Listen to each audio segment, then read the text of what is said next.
ప్రస్తుతం ఉన్న కూటమి ప్రభుత్వంలో తల్లికి వందనం అని చెప్పేసి హామీ అయితే ఇచ్చారు కదా, అది ఎంతవరకు నెరవేరిందని మీరు అనుకుంటున్నారు?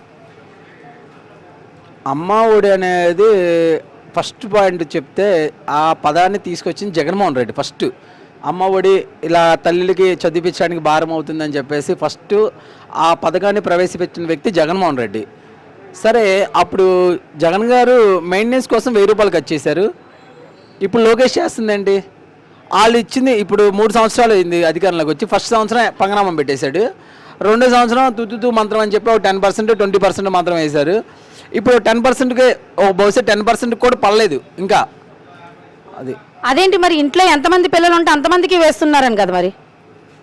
ఎక్కడికి ఎవరికి పడలేదే, ఇంట్లో ఎంతమందికి ఉన్నది ఎంత మరి వాళ్ళ ఇంట్లో బహుశా పడి ఉంటాయమ్మా. బహుశా అంటే వాళ్ళ ఇంట్లో అంటే వాళ్ళ కూటమి ప్రభుత్వం ఉంది కదా, వాళ్ళందరికీ పడి ఉంటాయి. అయితే పవన్ కళ్యాణ్కి, లోకేష్ బాబుకి, చంద్రబాబుకి, ఈ మినిస్టర్లు అందరికీ ఉంటాయి, వాళ్ళందరూ పంచుకొని ఉంటారు ఈ అమ్మఒడి డబ్బులన్నీ. ప్రస్తుతం మరి ఈ కూటమి ప్రభుత్వంలో రైతుల యొక్క పరిస్థితి చాలా అధ్వానంగా ఉంది, దాని మీద మీ స్పందన ఏంటి? నిజంగా చెప్పాలంటే గవర్నమెంట్లో జగన్మోహన్ రెడ్డి ఉన్నాడు, అది అర్థం కావట్లేదు. టీడీపీ గవర్నమెంట్ అధికారంలో ఉంది, అర్థం కావట్లేదు. ఈరోజు చూస్తే గత 4 రోజుల నుంచి 5 రోజుల నుంచి ప్రతి రైతు కూడా జగన్మోహన్ రెడ్డినే కలుస్తున్నాడు. నిజంగా చెప్పాలంటే గవర్నమెంట్లో అధికారంలో ఉంది జగన్మోహన్ రెడ్డి అనుకుంటున్నారు రైతులందరూ కూడా. బాబు నువ్వు ఉంటే బాగుండేదయ్యా, వర్షాలు పడేది, రైతు బాగుండేవాడు, అసలు ఈ రైతుల గురించి ఊసేలేదు బాబు గారికి కానీ పవన్ కళ్యాణ్కి కానీ.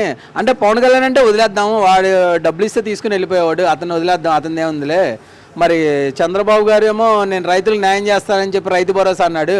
రైతు భరోసా 3 సంవత్సరాలకు కాను 3 విడతలు వేసాడు. అంటే సంవత్సరానికి 20,000 చెప్పును కానీ 60,000 రావాల్సింది ఒక్కొక్క ఇంటికి నాకు తెలిసి 10,000 15,000 పడి ఉంటాయి అంతే. మరి ప్రస్తుతం ఉన్న కూటమి ప్రభుత్వంలో పథకాలన్నీ సూపర్ హిట్ అని చెప్పేసి చంద్రబాబు నాయుడు గారు చెప్తున్నారు కదా, దాని మీద మీ స్పందన ఏంటి? సూపర్ హిట్ అనేది ఎవరు చెప్పారో గల్లీ నుంచి వాళ్ళ రాష్ట్ర నాయకుడి వరకు కూడా ఇక్కడే ఉంటాను. వాళ్ళ నాయకులు ఎవరైనా సరే డిబేట్కి నేను రెడీ. ఎన్ని పథకాలు ఇచ్చారు, మేము ఎన్ని పథకాలు ఇచ్చాము. అదేంటి మరి, పథకాలన్నీ ఇచ్చేసాం, ఇవ్వలేని వాళ్ళకి 4 మందం అని చెప్పేసి అన్నారు కదా? చెప్పినట్టు కూడా 4 మందమేమో బహుశా, పథకాలన్నీ మేము ఇచ్చామన్నారు కదా, వాళ్ళకి 4 మందమేమో బహుశా.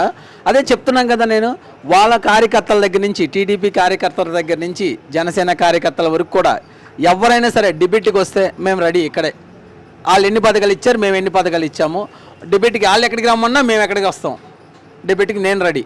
అది అంటే ప్రస్తుతం మీరైతే జగన్ గారి ప్రభుత్వమే బాగుంది, ప్రస్తుతం ఉన్న కూటమి ప్రభుత్వం ఏమీ బాగాలేదంటారు మరి? 100%. నేను ఒక్కనే కాదు, ఏపీ మొత్తం ప్రస్తుతం రాష్ట్రం అంతా ఒక్క అవకాశం అని చెప్పేసి పవన్ కళ్యాణ్ లైక్ ఇలా వీటన్నిటి కూడా కూటమి గవర్నమెంట్ మీద వ్యతిరేకంగా 100% వచ్చింది. ఈసారి 2029లో జగన్ గారికి పట్టం కట్టడానికి రెడీగా ఉన్నారు ఏపీ ప్రభుత్వం. మరి ఒక్క సీటు కూడా రాదని చెప్పేసి అని అంటున్నారు కదా ప్రస్తుతం ఉన్న ప్రభుత్వం? ఒక్క సీటు కూడా రాదని బహుశా వాళ్ళకి రాదేమో వాళ్ళు చెప్పుకుంటున్నారేమో మరి.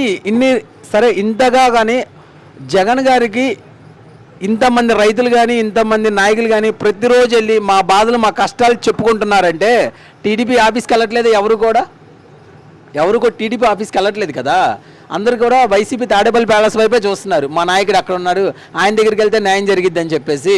దీన్ని బట్టి అర్థం కావట్లేదా ఎవరు గవర్నమెంట్ ఫామ్ చేస్తారో నెక్స్ట్ అని.